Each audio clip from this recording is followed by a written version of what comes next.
가이드 소녀와 원흉무애. 원효와 나누는 깨달음의 대화. 제12화 만남과 이별 사이에 피는 꽃. 스즈키의 고백과 지은의 자유. 경주의 오후 초여름 햇살은 유리창에 부드럽게 스며들었다. 작은 찻집 창가에 앉은 박지은은 혼자 녹차 한 잔을 마시며 창밖을 바라보고 있었다. 며칠 전 일본 사주 연구팀과의 만남 이후 그녀는 묘한 여운에 빠져 있었다. 특히 스즈키 히로시의 마지막 인사가 계속 마음에 남아 있었다. 그녀의 시선은 멀리 가로수를 타고 흐르다가 창가의 햇살에 부딪혀 되돌아왔다. 요즘 들어 이런 고요한 시간이 소중하게 느껴졌다. 원효와의 만남들로 인해 삶의 속도가 달라진 것 같았다. 예전처럼 무엇인가를 끊임없이 추구하거나 성취하려 하지 않게 되었다. 그저 현재 이 순간에 온전히 머물러 있는 것만으로도 충분하다는 것을 배우고 있었다. 그때 조심스러운 발걸음이 다가왔다. 박씨, 맞지요? 고개를 들자 스즈키 히로시가 서 있었다. 깊이 눌러쓴 모자, 살짝 수줍은 표정. 그는 잠시 망설이다가 조심스럽게 물었다. 혹시 같이 차 한잔 할 수 있을까요? 할 말이 있어서요. 지은은 환하게 웃으며 고개를 끄덕였다. 물론이죠. 앉으세요. 잠시 뒤 두 사람은 창가에 마주 앉아 있었다. 스즈키는 녹차를 주문하며 계속 손을 만지작거렸다. 그의 긴장감이 느껴졌다. 그들 사이에는 차 향기보다 더 은은한 기억의 향이 피어오르고 있었다. 어떻게 저를 찾으셨어요? 지은이 먼저 말을 꺼냈다. 며칠 동안 경주 시내를 돌아다니며 찾았어요. 다행히 이 근처에서 일하신다는 이야기를 들을 수 있었고. 스즈키는 잠시 멈췄다가 계속했다. 그날 이후 계속 생각했습니다. 팔자라는 것이 사람의 마음을 가두는 것인지 혹은 자신을 알게 해주는 창문인지. 지은은 조용히 대답했다. 그 둘 다일 수 있지요. 창문은 열 수도 닫을 수도 있으니까요. 중요한 건 창문을 바라보는 사람의 마음이겠죠. 스즈키는 잠시 고개를 끄덕였다. 그러다 말없이 그녀를 바라보며 깊은 숨을 쉰 뒤 입술을 조심스럽게 열었다. 사실은 그날 이후 계속 지은 씨 생각이 났습니다. 그의 목소리는 떨리지 않았지만 그 말 끝에 담긴 진심은 조용히 떨리고 있었다. 지은은 차를 한 모금 마셨다. 그 말의 무게를 가볍게 넘기지 않으려는 듯 입안에서 천천히 머금었다가 삼켰다. 당신을 만나고 나서 내가 왜 사주에 그렇게 집착했는지 알게 되었어요. 스즈키는 계속했다. 그건 사실 사랑받고 싶었던 마음 때문이었어요. 내 가치를 외부의 무언가로 증명받고 싶었던 거죠. 그는 잠시 멈췄다가 더 깊은 고백을 이어갔다. 일본에서 저는 늘 안전한 선택만 해왔어요. 사주에서 좋다고 하는 것들, 부모님이 원하는 것들, 사회에서 인정받는 것들. 하지만 정작 제 마음이 원하는 것은 한 번도 선택해보지 못했어요. 지은은 조용히 들었다. 그의 이야기에서 과거의 자신을 보았다. 서울에서 모든 사람에게 인정받으려 했던 그 시절의 자신 말이다. 그런데 당신을 만나고 나서 처음으로 내가 진짜 원하는 것이 무엇인지 묻게 되었어요. 그리고 깨달았어요. 제가 정말 원했던 것은 음악이었고 그보다 더 원했던 것은. 그는 잠시 망설였다. 진실한 만남이었어요. 팔자나 조건이나 계산 없이 그냥 마음과 마음이 만나는 그런 만남 말이에요. 지은의 마음이 조용히 움직였다. 그의 진심이 전해졌다. 그래서 당신을 좋아하게 되었습니다. 스즈키는 마침내 고백했다. 그리고 지금 이 감정도 그저 팔자 때문이 아니라 지금 이 순간에 내가 선택하고 싶은 감정입니다.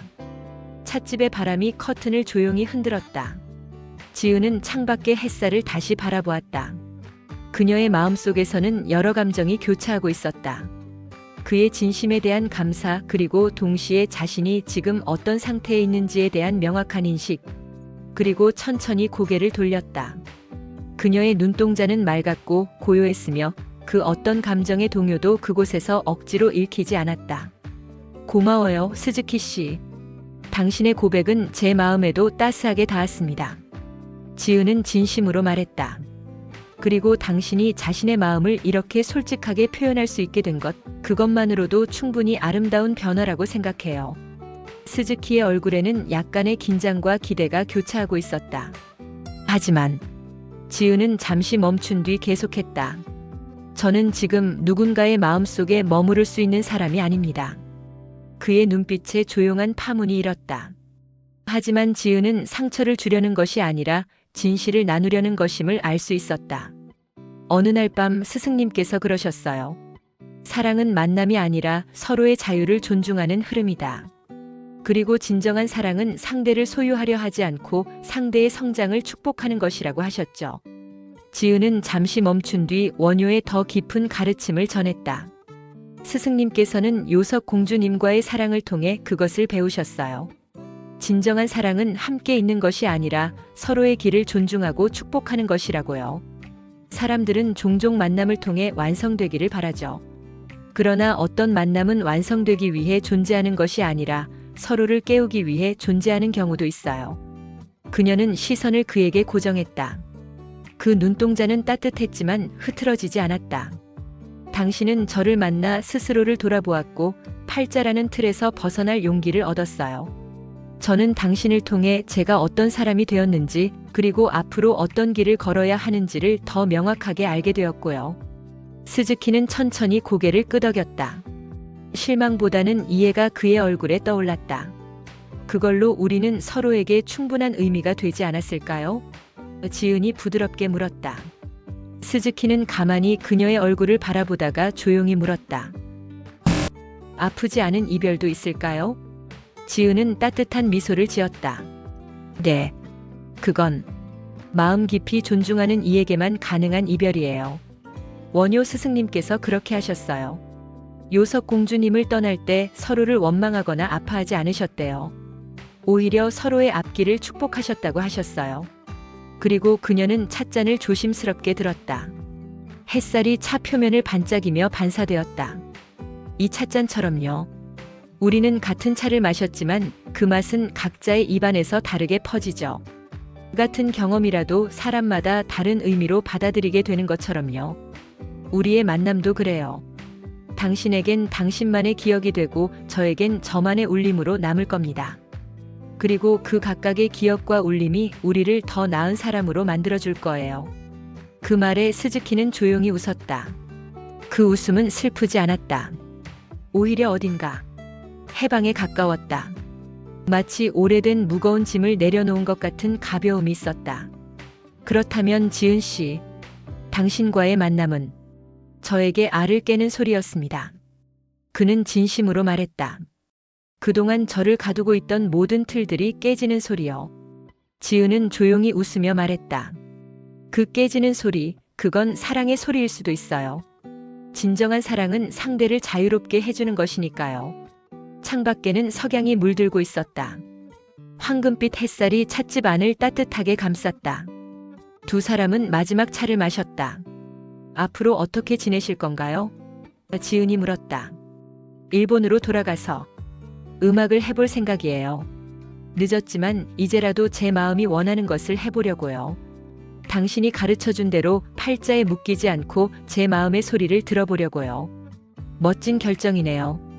응원할게요. 당신은 앞으로도 계속 이곳에서 가이드 일을 하시겠죠? 지은은 잠시 생각한 뒤 답했다. 글쎄요. 지금은 이곳이 제가 있을 곳인 것 같아요. 하지만 앞으로 어떻게 될지는 모르겠어요. 다만 어디에 있든 제가 받은 가르침을 다른 사람들과 나누며 살고 싶어요. 어떤 말도 더 이어지지 않았지만 그들의 침묵은 하나의 긴 법문이었다. 서로를 이해하고 존중하는 마음이 말없이 전해지고 있었다. 해가 완전히 기울었을 때 두 사람은 찻집을 나왔다. 거리에서 마지막 인사를 나누었다. 고마웠어요, 지은 씨. 당신을 만난 것은 제 인생의 큰 선물이었어요. 저도요. 당신의 용기와 진심에 감사해요. 그리고 앞으로의 음악 여정을 진심으로 응원할게요. 그들은 악수를 나누었다. 그 악수에는 아쉬움보다는 감사가, 슬픔보다는 축복이 담겨 있었다. 그날 밤 스즈키는 호텔에서 긴 편지를 썼다. 자신의 일기장에 적는 편지였다. 나는 그녀를 사랑했다. 그러나 그녀는 나의 자유를 지켜주며 자신의 자유로 걸어갔다. 그것이 사랑이라면 나는 아직도 사랑하고 있다. 소유하지 않는 사랑, 구속하지 않는 사랑, 서로의 성장을 축복하는 사랑을. 그녀에게서 배운 것은 사랑의 새로운 정의였다. 그리고 그것을 배운 지금 나는 비로소 진정한 자유를 얻었다. 지은도 그날 밤 일기에 이렇게 썼다. 오늘 나는 또 하나의 소중한 이별을 경험했다. 아프지 않은 이별, 서로를 축복하는 이별을. 원효 스승님께서 가르쳐 주신 사랑의 진정한 의미를 조금 더 이해하게 되었다. 사랑은 붙잡는 것이 아니라 놓아주는 것이고 소유하는 것이 아니라 자유롭게 해주는 것이다. 그리고 그런 사랑을 할 수 있을 때 비로소 진정한 자비를 실천할 수 있는 것 같다. 며칠 후 지은은 불국사에서 원효를 만났다. 스즈키와의 일을 모두 이야기했다. 잘했구나, 지은아. 너는 오늘 진정한 보살의 마음을 실천했다. 상대를 아프게 하지 않으면서도 진실을 전하고 자신의 길을 흔들리지 않으면서도 상대를 존중하는 것. 그것이 바로 자비의 지혜야. 앞으로도 이런 일들이 있을까요? 있을 거야. 하지만 너는 이제 어떻게 대처해야 하는지 알고 있으니까 두렵지 않을 거야. 사랑하되 집착하지 않고 만나되 의존하지 않고 이별하되 원망하지 않는 것.